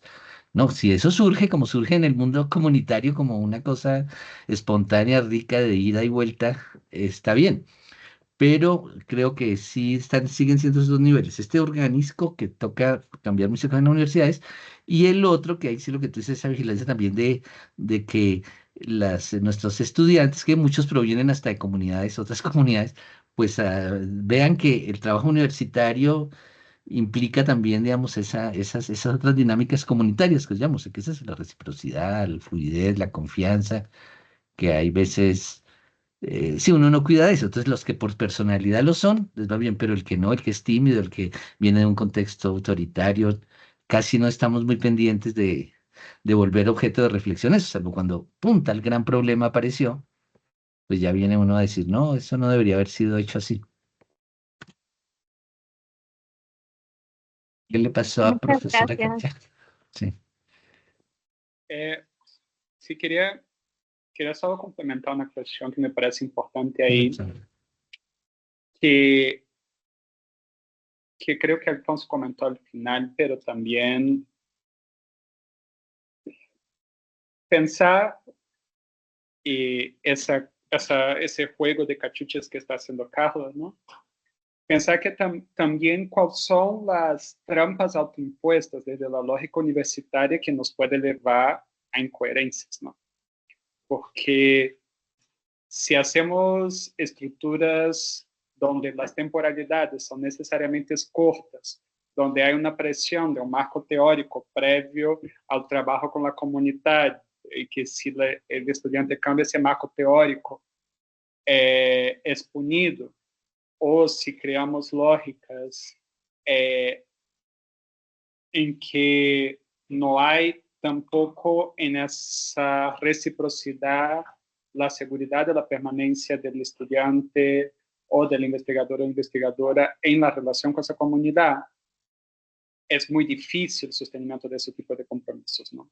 Además, con todo eso que ya vemos en el caso de México con el SNI, ¿no? Como la idea de publicar o padecer y publicar o padecer en lógicas que por veces necesito afirmar un conjunto de lugares seguros de velocidad de publicación que puede llevar a que el compromiso esté en otro lugar.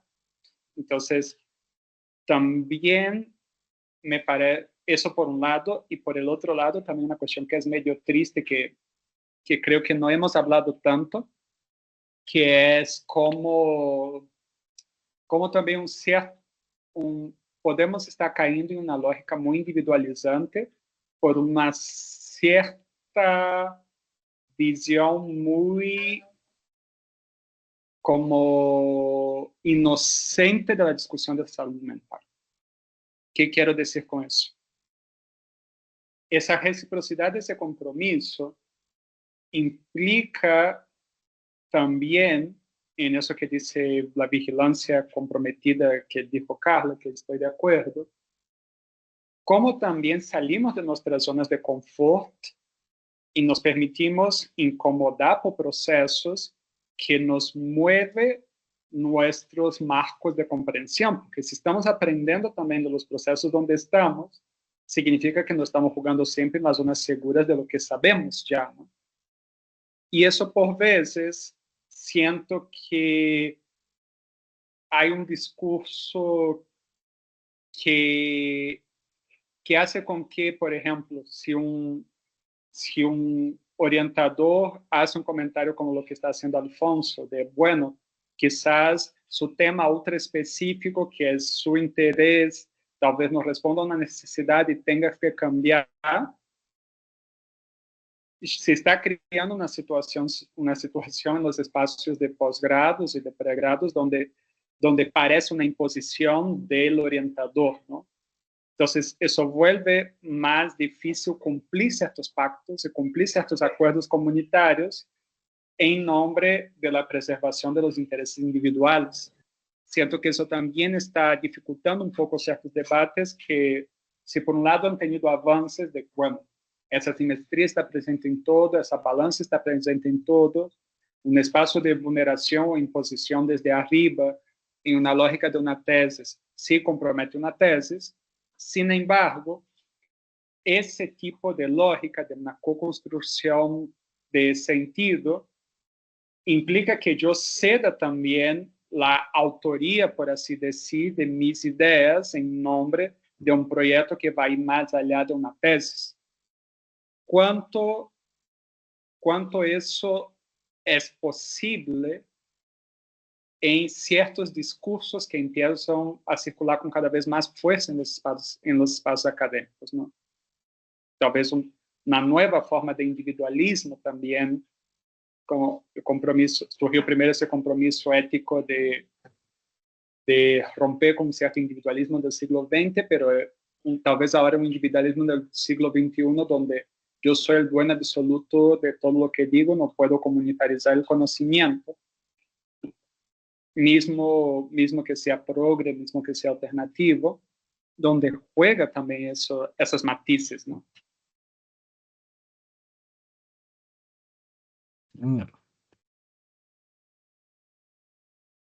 ¿Habrá alguna otra inquietud de los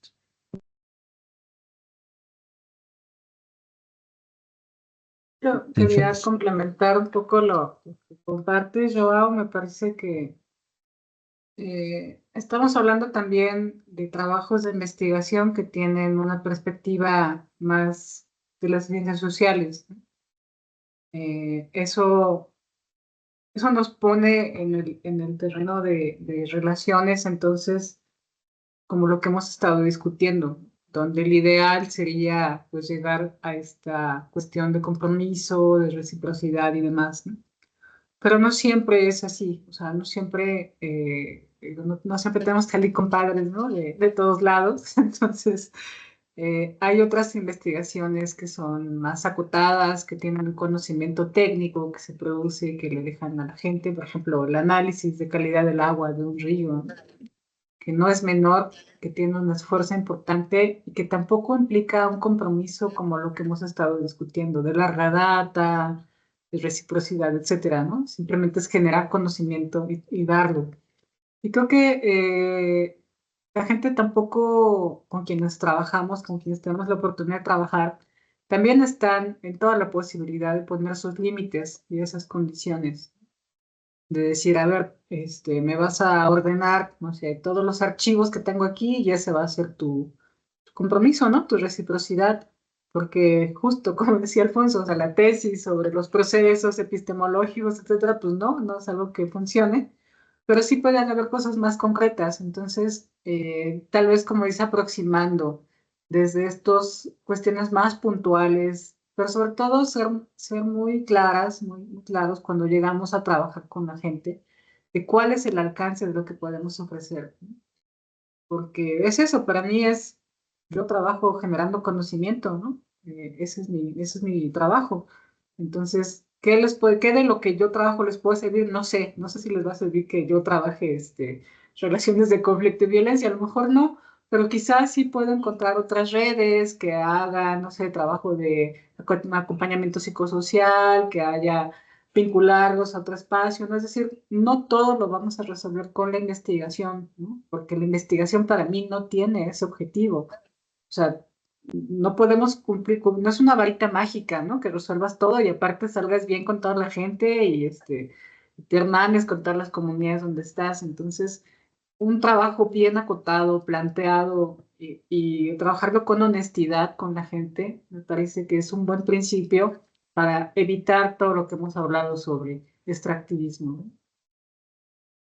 Claro, y en ese sentido, yo creo que una cosa que hay que ganar también en las universidades, incluso en nosotros mismos, es valorar que producir conocimiento no solamente es producir conocimiento sobre unos objetos, digamos, construidos disciplinarmente o profesionalmente, sino también se puede producir conocimiento sobre lo que hacemos. Yo, en mis últimos años del doctorado, fue lo que posiciona con muchas personas que no creían en esto, pero digamos, eran profesionales prácticos como profesores, trabajadoras, trabajadores sociales. Entonces era, miren, no solamente de que yo estudie tal bacteria o los efectos del COVID, que está muy bien, hay gente que lo van a hacer y está muy bien que se haga esa investigación, pero estos que estamos en relación con poblaciones, eso, generando no sé qué prácticas educativas, preventivas en salud, hacer investigación sobre eso que hago, sobre los presupuestos que orientan mi acción, sobre el proceso mismo, sobre eso que estamos hablando, el relacionamiento, los conflictos. Entonces también es clave y entonces lograr que también la gente valore y los colegas que un trabajo de grado, un trabajo de examen, sí, una tesis, digamos, una tesis, una disertación, como la llaman en cada contexto, puede ser hecha también sobre eso. Entonces eso implica también irnos ganando, digamos, también confianza de estas metodologías que están referidas a cómo se construye conocimiento desde y sobre la práctica. Claro que hay varias, que investigación-acción, que la sistematización, y los que cometemos este tipo de metodologías, pues estamos tan obligados a sustentarlas epistemológicamente, ser muy rigurosos en lo que se hace, porque también hay veces pasa eso, que quienes promueven, digamos, metodologías alternativas de investigación, claro, tiene muy claro todos sus fundamentos ético-políticos, epistemológicos generales, pero no siempre hay eso, digamos, que se requiere en este contexto. Si algo nos puede servir la universidad, también es eso, no imponer una perspectiva, una epistemología en particular, pero eso lo decía el Falborda, como cada cosa que hagamos bien, una investigación bien hecha, una participación bien hecha, una acción bien hecha. Eh, porque, claro, por ejemplo, en el caso mío, digamos, como soy un referente aquí, bueno, en estos contextos de eso, entonces yo digo, no, pero hay también etnografías mal hechas, trabajos cuantitativos mal hechos, o sea, no es de que una metodología se desnaturalice por sí, per se, sino, pues hay que saberla hacer. Entonces, hay que lograr que en las universidades este tipo de trabajos que también requieren, pues son investigativos, se valoren, se hagan bien y vayan ganando también. Porque muchas veces eso que decíamos con las familias que han hecho una investigación con esa familia que de nada les sirvió después, pasa lo mismo con el investigador, que hace una tesis ahí que después no le sirve para él para nada tampoco. Le sirvió para graduarse, pero nunca más va a volverse una herramienta de conocimiento que va a utilizar en su vida profesional, sino, sí, yo investigué sobre eso y igual la tesis está arrumada tanto en la biblioteca de la comunidad como en la biblioteca de la familia y ahí, hasta ahí llegó el conocimiento. Bueno, Joao, ¿qué? Vamos cerrando aquí nuestra. ¿Ahí habrá alguna otra comentario, pregunta? Sí, quiero solo Sí. saber si hay más alguna pregunta, algún comentario. Acá por el chat, solo Carla Infante comentó también la cuestión del seguimiento como parte del compromiso, que creo que también se abordó mucho desde la cuestión del eje tiempo, ¿no? La continuidad como también un elemento central para observar cuando se elige ciertas formas de trabajar. No sé si alguien quiere hacer más algún comentario o Sí, una cosa que es con lo que dices de lo del tiempo es, claro, la vida de la gente, incluidos nosotros y nosotras, y de las comunidades es permanente. El tiempo de las universidades está regido por semestres, por vacaciones, que eso es un obstáculo a una relación orgánica comprometida.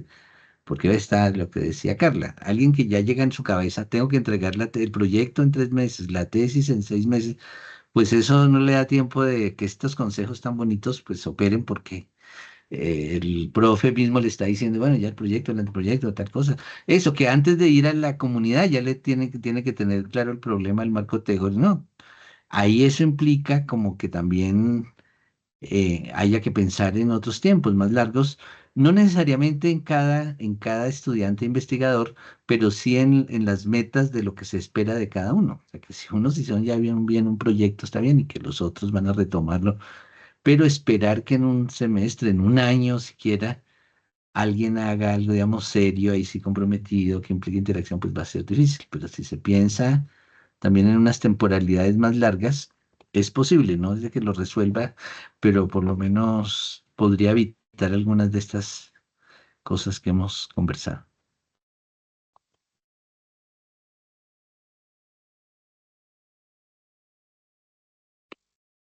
si alguien más quiere hacer algún comentario.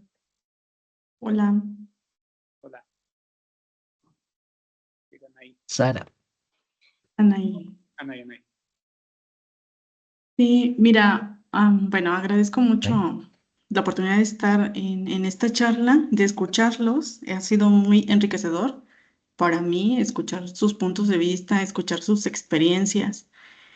Y me surgía así justo al final como esa cuestión de, bueno, nosotros cómo, de qué manera podemos transformar el conocimiento eh, o esa información que se genera, ¿no? O sea, sí, se va a generar, se va a hacer una tesis, se va a escribir un libro, todo eso se va a documentar, ¿no? Bueno, independientemente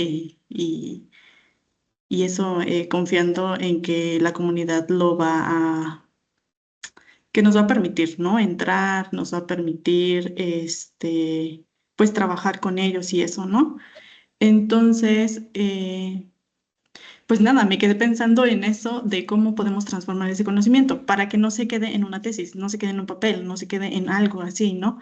Que pues a lo mejor lo ven una vez y después ya no cómo aplicarlo, cómo hacerlo una herramienta útil, no sé, eso supongo que es muy complicado, pero yo creo que hay conocimientos que pueden servir a muchas personas, demasiados. Y esto se puede hacer a través de, bueno, pienso yo, porque estoy un poco muy familiarizada con ello, o al menos quiero hacer eso, a través de divulgación.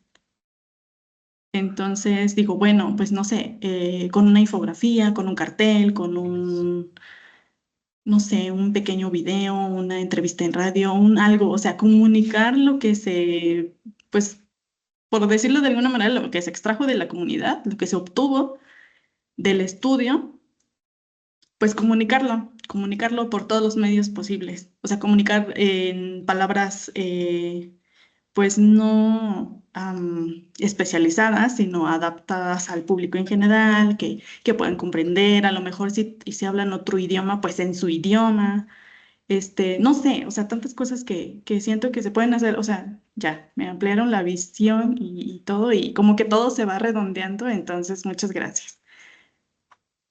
Gracias, Anaí. ¿Hay otras? Uy, se animaron a hablar. Y escuchamos primero Citlali. todas y después pasamos para una Eso sí, respuesta Citlali. final, Carla, y primero Ok. Carla, después Alfonso. Citlali. ¿Vale? Hola, hola, ¿me escuchan? Hola, sí, Citlali, puedes hablar. Citlali, Citlali. ¿Qué Citlali. tal? Un placer como siempre asistir a estas pláticas tan enriquecedoras. Nosotros precisamente, bueno, yo en mi caso estoy en una universidad intercultural, estamos justamente entrando en lo que son las inmersiones a la comunidad, prácticas comunitarias, y existe esa preocupación con compañeras básicamente de no llegar como invasoras a algún lugar. Y sí, caemos mucho en este concepto de lo que es el extractivismo. Contestando un poquito a la compañera Anaí, lo que estamos trabajando hoy en día es con elaboración de podcast, pero enfocadas en radios comunitarias, porque finalmente es como nosotros estamos tratando de retribuir ese compromiso con nuestra sociedad. Estamos trabajando, estamos extrayendo información de ellos. Ahora nosotros queremos, no en un sentido de yo sé un poco más, entonces te lo puedo digerir y te lo paso, no, no, no. En el sentido colaborativo de como están diciendo, nosotros llevamos como talleres adicionales la lengua náhuatl y el yumú, que es una variante del otomí. En Tlaxcala es el último bastión de esta lengua. Solamente hay 20 hablantes y ahora estamos en formación más o menos 60 más. Tenemos mucho por trabajar, tenemos mucho trabajo por delante, pero amén de este tema, pienso que la mayoría tenemos un gran compromiso porque esta lengua no muera en primera instancia. Y en segunda instancia, nuestra mira a futuro es no solamente conservar ni ser custodios de este conocimiento adquirido, sino también darlo a conocer al mundo, que no se pierda. El náhuatl, afortunadamente, tenemos más nahuatlantes, tenemos más variantes quiero decir, dentro de todo el territorio nacional. Es de preocuparse, pero no es tanto como lo es el Yumú. Entonces, ese sería el compromiso que como estudiante de la UIT y como habitante de este territorio tan precioso que es el territorio mexicano, estamos adquiriendo para darlo a conocer al mundo, no solamente ser custodios, es nuestro compromiso. Muchas gracias, saludos a todos.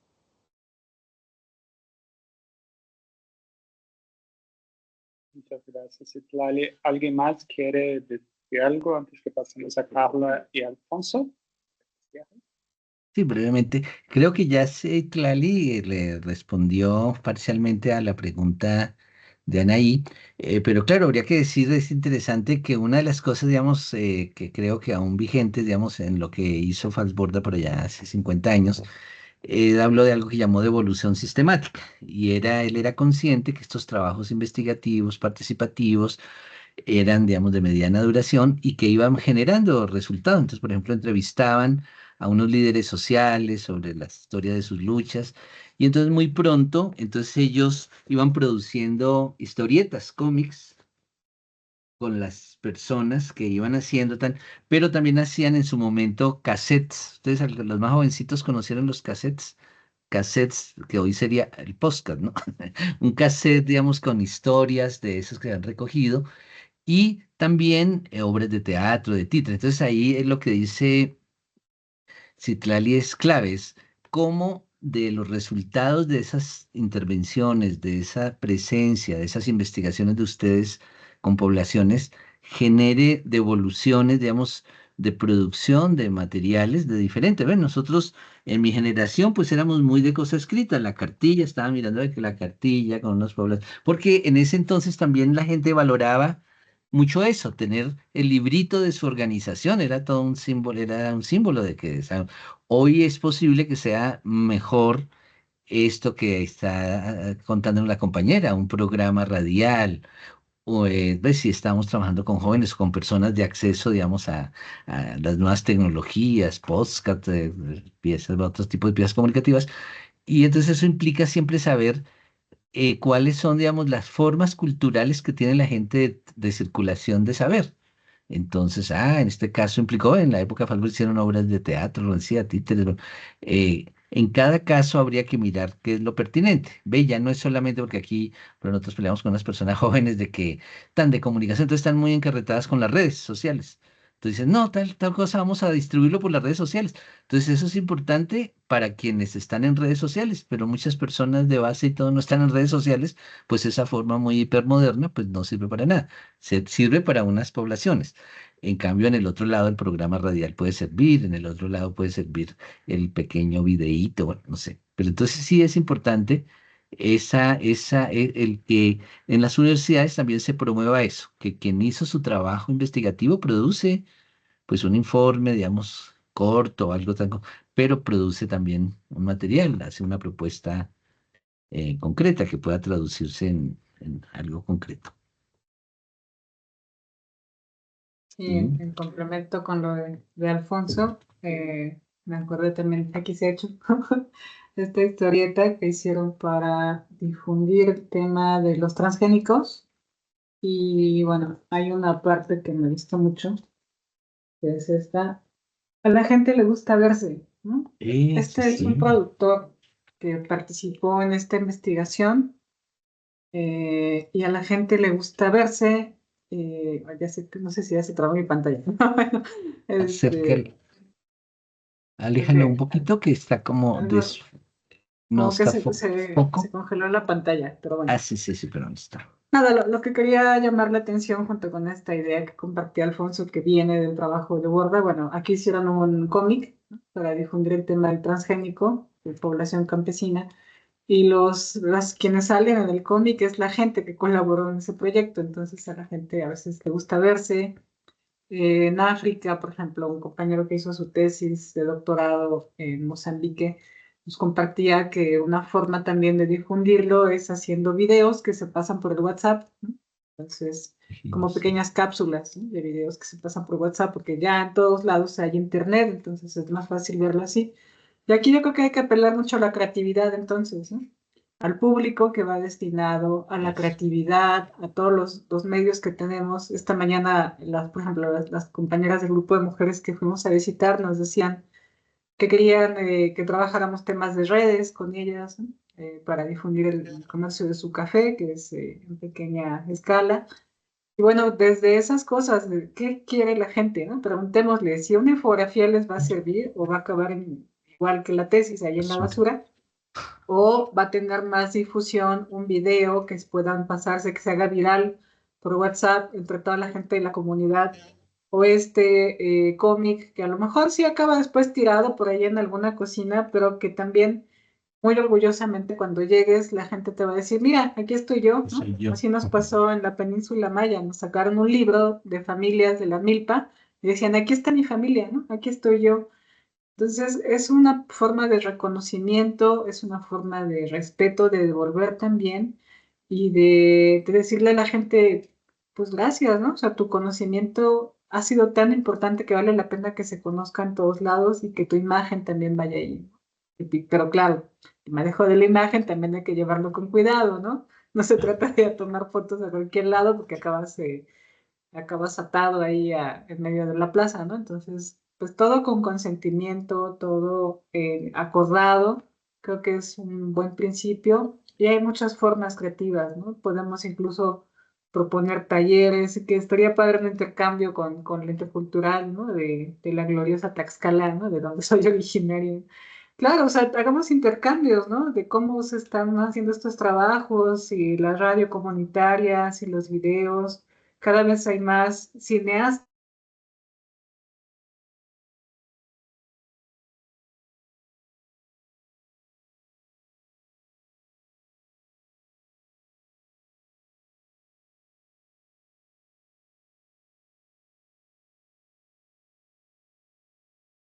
Va a un campo, ¿no? Se queda en la biblioteca, se pasa a otro campo, se pasa generacionalmente, pero también la información sistematizada puede llegar de mejor forma.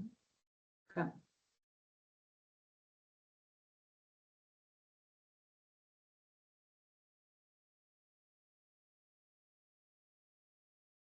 Joao, también cuéntanos algo así que hayan hecho. La tesis que fuiste jurado, lo que hizo el joven. Pues sí, no, de eso hay varias cosas, pero vamos a dejar la semillita porque el próximo encuentro va a ser que es el acompañamiento con Adriana Quiroga y Adriana María Alejandra Ruiz, que es de la Huracán, que fue la primera intercultural de América Latina en Nicaragua. Y allá justamente han desarrollado un proyecto donde algunos de los elementos que estamos diciendo es política pública educativa transversal a todas las carreras de la universidad, ¿no? Entonces, fuimos como, inicialmente la idea era que empezáramos realmente con la de cooperación, porque sabíamos que iba a ser la más volada, pero por ajuste de tiempo empezamos con la de comunidad, que un poco fue articular aspectos sociales, históricos, biológicos, con el componente de la disposición humana para hacer comunidad, entre las cuales la cooperación, y trasladando para los proyectos entre los cuales investigativos, y vamos a cerrar propiamente con un debate entre la actual coordinadora de vinculación de la institución ECOSUR con alguien que cumplió la misma función en una universidad que fue una de las pioneras en este debate, ¿no? Así que dejamos ahí la semillita porque ahí creo que podemos hablar más también de algunos elementos de cómo varios de esos principios, valores, actitudes y habilidades se traducen también en forma, porque forma es contenido, ¿no? Acá solo hay una pregunta de Abby. Soy docente de la Universidad Cultural, aquí los estudiantes realizan vinculación comunitaria durante 6 semestres. ¿Qué tan viable y pertinente consideran la publicación de resultados y experiencias derivados de sus procesos en las áreas de agronomía y zootecnia? Me gustaría conocer sus comentarios sobre las posibilidades, retos y posibles estrategias para visibilizar este tipo de trabajo académico comunitario. Bueno, voy a pasar unas palabras finales para Carla y Alfonso para que cierren. Solo dejaría ahí un elemento que me parece que quizás Carla podría, que tiene mucho más experiencia en ese campo.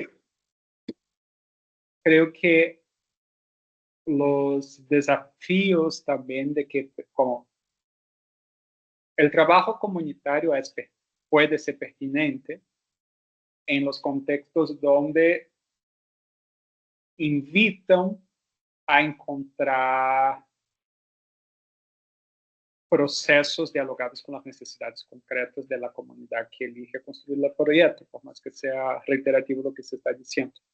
Cuando son contextos, eso es mi opinión personal, ¿no? Cuando son contextos agrícolas, un cuidado que hay que tener, pero creo que eso Carlos podría hablar un poquito más, es no confundir en ese marco relacional investigación comunitaria con validación de por sí de todo.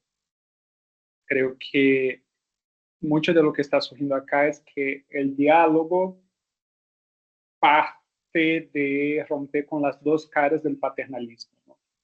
Por un lado, la cara de yo tengo la verdad, tú no, y tú eres una persona que tiene que recibir una transferencia tecnológica, pero también la otra cara que es ustedes saben todo, yo estoy acá porque realmente ustedes son los superpoderosos y superpoderosas de todo, y negar las contradicciones presentes que justo el diálogo puede cambiar, ¿no?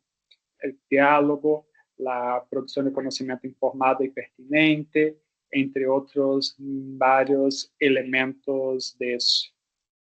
Porque sí, como creo que uno de los grandes desafíos cuando hacemos la vinculación o hacemos procesos de acompañamiento es cómo no caer en la trampa de aislar el acompañamiento de todo el otro proceso de construcción de conocimiento. Como si fuera, entonces ahora va a ser el momento de difundir con la comunidad o va a ser el momento de validar lo que la comunidad sabe y no cuestionar, interpelarse, ¿no? Solo algo que me viene de lo que dijo Aldri. Y bueno, para no abusar más de... Como ela havia dicho que estamos demorando 1h30 en promedio los últimos encuentros, pero nos animamos, creo, en ese. Ya vamos para las 2 horas. Entonces, para ir cerrando, doy la palabra primero a Carla, después a Alfonso, para que den sus palabras finales. No sé, Carla, si quiere. Pues gracias, muchas gracias por haberse conectado a este espacio. Creo que es importante que sigamos. Me hubiera gustado escuchar a más personas. Creo que es importante que sigamos escuchándonos, que sigamos compartiendo todas estas inquietudes que tenemos en muchas partes. Y bueno, en este espacio académico creo que todavía nos sigue resonando. Pero también creo que hay que valorar estos cambios generacionales y en donde yo percibo cada vez que hay mayor compromiso, o al menos más interés por hacer vínculos con compromiso de personas que se están formando, ¿no? Quizá algunos más, otros menos, pero me parece que cada vez hay más interés y eso me parece que es algo generacional también. Porque, bueno, pues compartimos también muchas disciplinas, trabajo interdisciplinario y eso abona también a tener mayor sensibilidad para poder trabajar de otra manera. Con respecto a lo que pregunta Avi, en este caso me parece que hay una frase que me gusta mucho que dicen, preguntando caminamos porque vamos lejos, ¿no?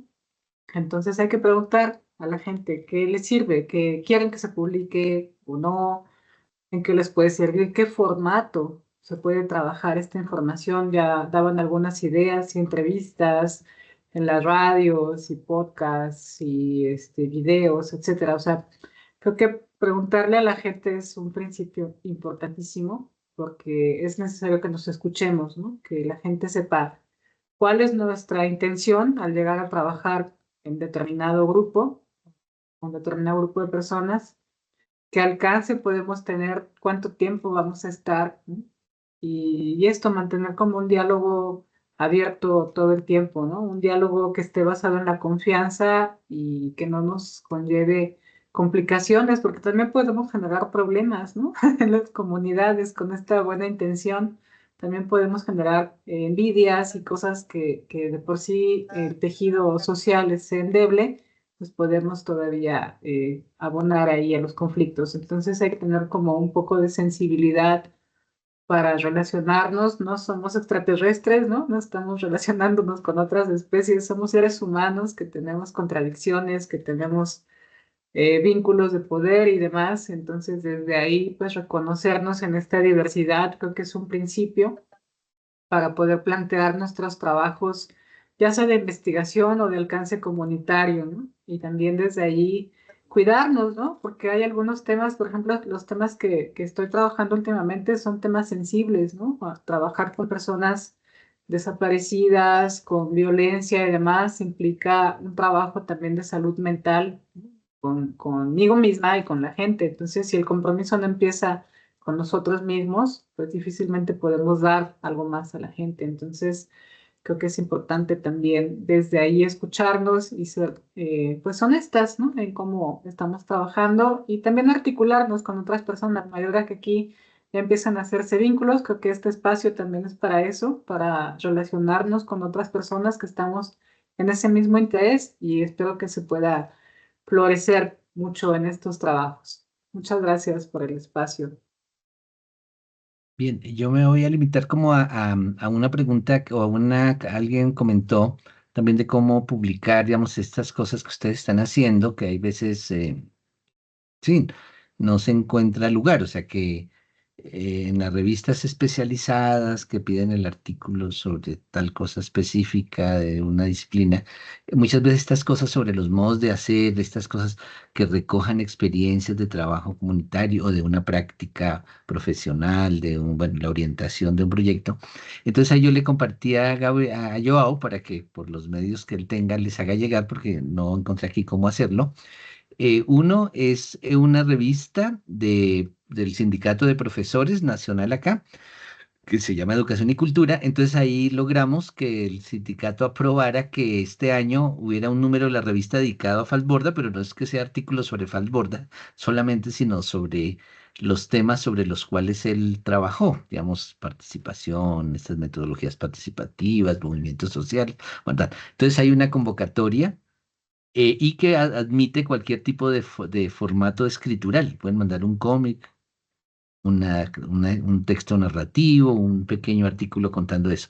Y la otra que le compartí, aunque es un borrador ahí, voy a ver si alcanzo a mandarle ya uno que me acaba de llegar definitivo, es una convocatoria a una revista más formal, que también hay que atrevernos, de estas revistas indizadas y todo, donde podamos ir posicionando estos temas, porque igual también se logró, después de mucha insistencia, que hubiera un dossier, un número especializado también en Falsborda y sus aportes a las ciencias sociales, a las humanidades, bueno, que ahí cabe todo.